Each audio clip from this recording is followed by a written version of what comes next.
Bonjour à tous, j'espère que vous allez bien. Comme promis, on se retrouve aujourd'hui pour réaliser ensemble un repas végétarien équilibré que vous pourrez facilement emmener au travail pour votre pause déjeuner. Les recettes que je vous propose se cuisinent facilement et surtout vous pourrez les préparer en grande quantité et donc préparer plusieurs lunchbox ou même congeler des portions pour plus tard. On va donc réaliser un curry de pois chiches aux légumes d'automne et pour le dessert des tartelettes pommes, poires et amandes. Pour commencer, voici la liste des ingrédients dont vous aurez besoin. C'est parti! Pour le curry, il vous faut 700 g de pommes de terre, 300 g de carottes, 150 g d'épinards frais, un oignon, une boîte de pois chiches, 3 cuillères à soupe de pâte de curry, une boîte de lait de coco, une grosse poignée de raisins secs et 200 g de céréales que vous aurez choisies. Pour moi, ça sera du quinoa, mais ça peut aussi être du riz par exemple. Commencez par éplucher les pommes de terre et les carottes. Coupez les pommes de terre en dés et les carottes en rondelles assez épaisses. Les cuire ensuite dans l'eau bouillante pendant une quinzaine de minutes, il faut pouvoir facilement les piquer avec un couteau. Attention tout de même à ne pas trop les cuire car elles vont ensuite continuer à cuire dans le curry et elles risqueraient de faire de la purée. Pendant la cuisson, on va couper l'oignon en petits dés. Faites-le revenir dans une grande poêle avec de l'huile d'olive. Quand il est bien doré, on ajoute la pâte de curry et on fait revenir pendant environ 5 minutes pour que les épices développent bien tout leur goût. Si jamais vous voyez que ça attache dans le fond de la casserole, n'hésitez pas à ajouter un petit peu d'eau pour éviter ça.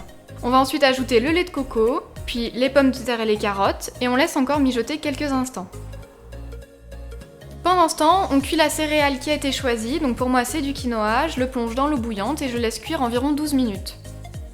En fin de cuisson, on va ajouter les épinards, les pois chiches et les raisins secs, et puis on va laisser encore mijoter 5 minutes environ. On pense aussi à assaisonner la préparation avec du sel et du poivre. Une fois qu'il est cuit, on égoutte le quinoa. Et voilà, vos préparations sont prêtes. Vous allez maintenant pouvoir remplir vos lunchbox. Alors en général, je mets la proportion 1/3 de céréales et 2/3 de curry de légumes.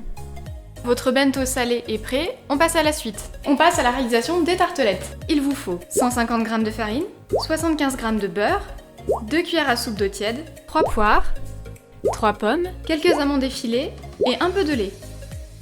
On commence par préchauffer le four à 180 degrés, puis on va préparer la pâte à tarte. Dans le bol du rouleau ou dans un saladier, on verse la farine, pour moi c'est de la semi-complète, le beurre, et on va mélanger avec la feuille. Quand la préparation devient sableuse, vous pouvez ajouter les 2 cuillères à soupe d'eau, et très rapidement la pâte va former une boule qui se décolle des parois du bol, ça veut dire qu'elle est prête.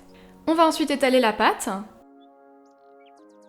Et puis de mon côté, j'ai choisi de faire des tartelettes, alors j'ai à l'aide d'un bol découpé des ronds dans ma pâte, mais vous pouvez aussi faire une seule tarte unique. On épluche ensuite les fruits, puis on les découpe en lamelles. On les dispose sur le fond de tarte en alternant pommes et poires. J'ai choisi de rajouter aussi du sucre vanillé pour parfumer un peu les tartelettes, mais c'est tout à fait optionnel, c'est comme vous avez envie. On rabat ensuite les bords de la pâte sur les fruits, et on la badigeonne d'un peu de lait pour qu'elle dore bien à la cuisson. Et on saupoudre les tartelettes avec quelques amandes effilées. Puis il ne reste plus qu'à enfourner pour une vingtaine de minutes environ. La tarte est cuite quand la pâte est bien dorée. Et voilà, les tartelettes sont cuites et bien dorées. Il ne vous reste plus qu'à tout mettre dans des bento et à préparer votre sac pour le repas de midi. Votre repas végétarien est prêt. J'espère que ces recettes vous auront donné envie. En tout cas, elles sont vraiment faciles à cuisiner et très pratiques pour pouvoir manger de manière équilibrée et chaud quand on est au bureau le midi. J'espère que cette vidéo vous a plu et puis moi je vous dis à tout bientôt.